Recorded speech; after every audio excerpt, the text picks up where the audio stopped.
Nous avons connu le SAPAD lors de la maladie de notre fille. Et le SAPAD nous a permis de pouvoir maintenir une scolarisation et qu'elle puisse continuer les mêmes activités qu'elle avait au collège. Le SAPAD Guyane a été installé au rectorat à la rentrée 2014.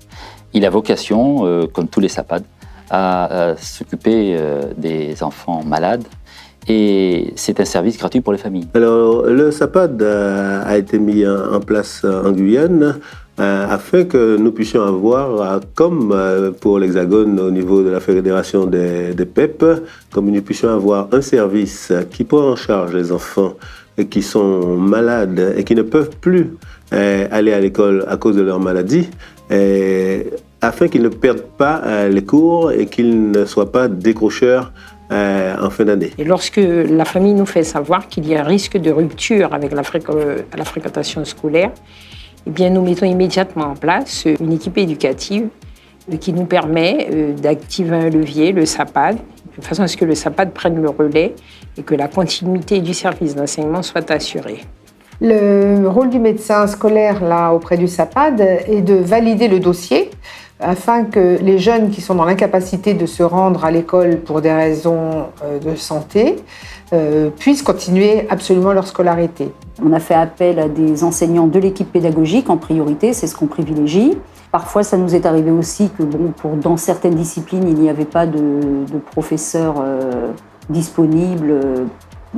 Donc, à ce moment-là, on élargit au collège. Et c'est comme ça, assez facilité pour le professeur qui intervient de rester toujours en contact avec l'équipe pédagogique. Et voilà, on assure quand même une continuité dans le dialogue avec l'équipe pédagogique. Je pense en particulier à tout ce qui touche aux grossesses des jeunes filles qui sont scolarisées et qui risquent de façon fort importante de se retrouver en rupture de scolarité à la suite de leur grossesse.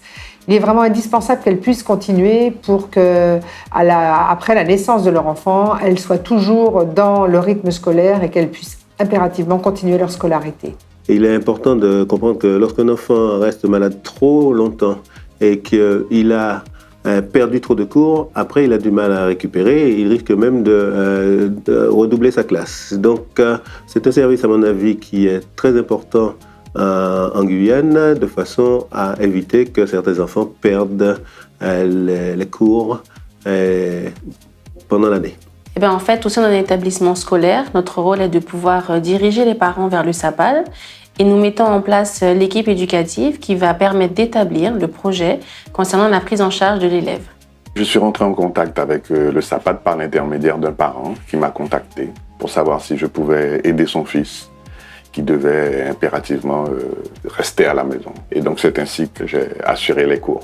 Alors ce qui est très intéressant, on tisse d'autres relations avec l'élève en question.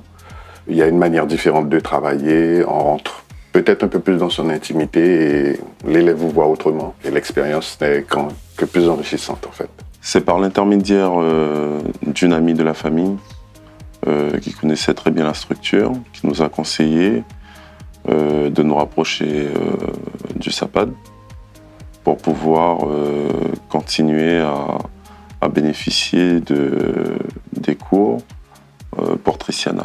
Le service d'assistance pédagogique à domicile est un dispositif qui concerne des enfants et adolescents malades à la maison. J'ai pu continuer les cours normalement et aussi ne pas penser à la maladie.